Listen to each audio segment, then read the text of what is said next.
Hello everyone, it's Lauren. Today I'm going to be reading the 12th chapter of A Mistaken Identity, so let's get into it. Chapter 12, Briella. I duck under a thick bush and squirm as I feel bugs crawl across me and thorns dig into my skin. It's not like hiding will help anyway though, since dogs have an insane sense of smell. What we really need right now is a miracle. I silently but fervently cry out to my savior. The sound of barking grows louder, and the shouts from the dog's masters ring out as they draw near. I peer out from my spot beneath the bush. A boot-clad foot steps down, inches from my face. I don't dare breathe. Moments later, a dog's nose brushes against my hand. An excited yelp escapes its mouth. Adrenaline coursing through my veins, I spring out of the thicket. In an instant, I'm running at a neck-breaking speed. I can barely see. I push ahead, tripping over roots, stumps, and low-hanging branches, all the while praying that my friends will be able to make their escape. I leap over a fallen log, stumbling into the blinding sunlight. Before I can think, something crashes into me, sending me to the ground. My head hits something hard, and everything goes black. A crackling fire burns cheerily in the grand stone fireplace before me. Books line the walls, and towering bookcases and beautifully painted portraits adorn the walls at the far end of the room. It appears to be a private study, or perhaps the library at Queen's Academy. As I take in my surroundings, the smell of coffee wafts into my nose. I sit up abruptly and instinctively look for an exit. Spotting two doors, I spring to my feet and head towards the nearest one. I grab the handle of the door and try it. It's locked. I slowly traverse across the creaky hardwood floor towards the other door. I freeze as I hear voices on the other side. They're deep and gruff, as if from old men, but they seem to carry a note of kindness. As I stare at the door, wondering what to do, I hear a click in the lock as the doorknob starts to turn. I'm paralyzed to the spot, unable to will my shaky legs to move. Just then, an elderly gentleman stepped through the door, leaning heavily on a cane. "I'm glad to see you up and about. We were starting to worry.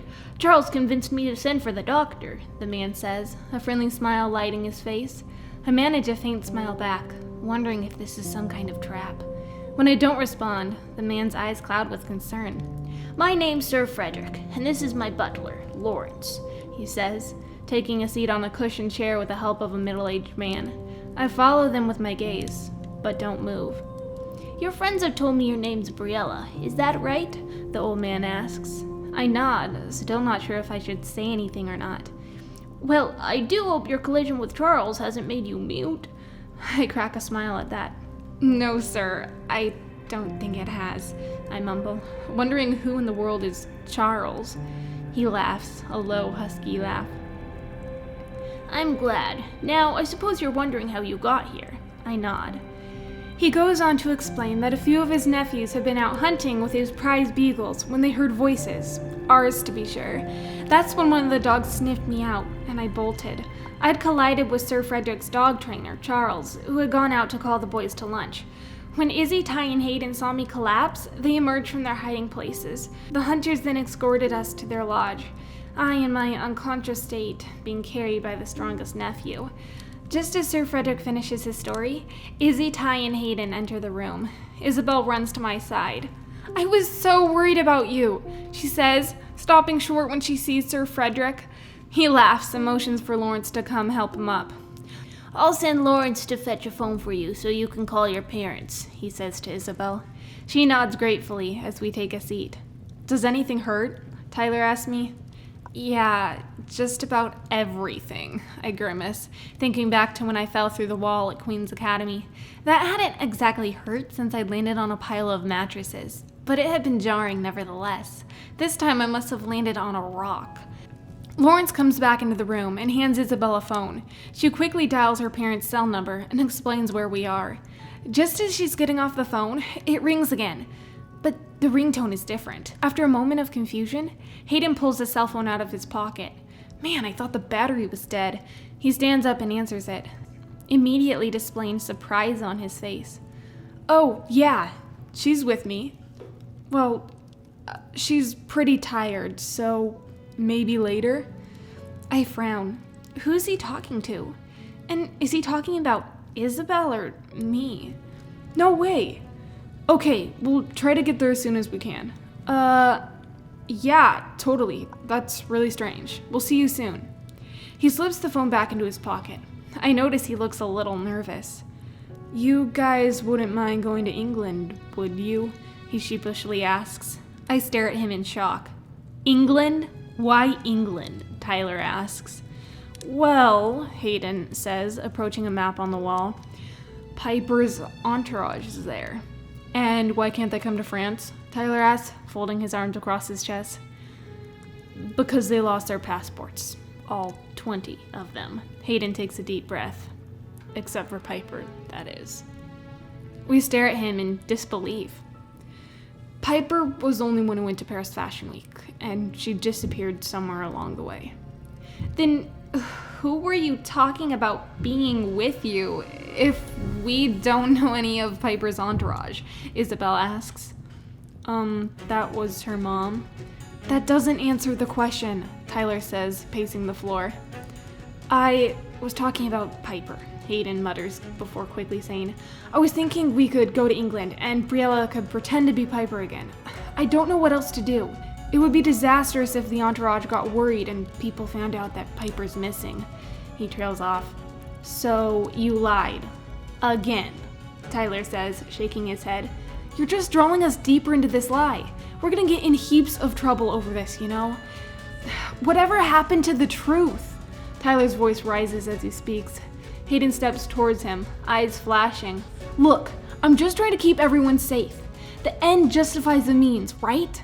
Wrong! Piper should have a professional detectives looking for her, and you're making that impossible, Tyler says, trying to steady his voice. You could be putting her in real danger. I know what's best, Hayden yells, balling his fists and turning away. Tyler doesn't say anything more. He just stares out the window. I can tell he's troubled. I don't feel any better about lying myself. We're already in a mess. Do we really want to make things worse? I hear the doorknob turn and Lawrence enters the room. He motions for us to follow him. He escorts us out of the lodge, where a dark blue SUV sits idling in the driveway. Isabel's parents stand beside the vehicle, talking to Sir Frederick. I hang back as the others greet them. Her parents are already suspicious, and I'm worried that everything we're doing is wrong. Should we really follow Hayden's advice? Can't we just go back to being average teens? I answer my own question. Of course not. At least I can't, that is. My parents already think I'm a rebel. Wait till they hear that I ran away from my boarding school. Surely they won't let me come home now. Isabel's mom, Mrs. Gordon, catches sight of me and her face goes as white as a sheet. I slowly walk towards the car, not really knowing what to do. I find Hayden in the middle of telling another lie. I cringe. In no time flat, Hayden's convinced Mr. and Mrs. Gordon that King's and Queen's Academy had arranged a joint field trip to England, but Tyler and I had missed our buses. They've agreed to take us there since they're already packed up anyway. Hayden's story sounds compelling, but there's this sickening feeling in the pit of my stomach. I almost wish I'd stayed at Queen's. At least I would have had Mary Catherine to come for me, or be able to tell her of my plans of escape. My attention turns back to the present as we all pile into the Gordons' car. I climb into the back seat after Tyler. I wave at Rose and Sam and Sir Frederick as the engine roars to life. As we pull out of the driveway, I can't help wondering what will happen to my new friends from Queens. Hopefully they'll never have to go back to that prison. Suddenly, out of the corner of my eye, I notice a white van pulling out of a different driveway and beginning to follow us. I elbow Tyler and nod to the back window. He looks hesitant, as if he's gonna say something, when Hayden catches his eye and curtly shakes his head. Somehow, we're going to have to outrun a news van without the driver of our vehicle knowing what we're doing. I take a deep breath as we pull onto the main street of a little town. A bright pink ice cream shop catches my eye, and I stare at a woman standing out front with bright pink hair. Just then, she climbs onto a scooter, tucking something into her pockets. An ominous feeling sweeps over me, but I shake it off as we turn onto the exit ramp out of town. To England we go. That was the 12th chapter of A Mistaken Identity. I hope you guys enjoyed it. If you did, then please subscribe to my channel and hit that notification bell so that you don't miss out on any of my future videos. Also, if you've not watched my last video, then click up here. Thank you for watching. Stay safe, stay healthy, and have a great week. Stopping short when CC's. Oh, CC's Sir Frederick. I can't do it.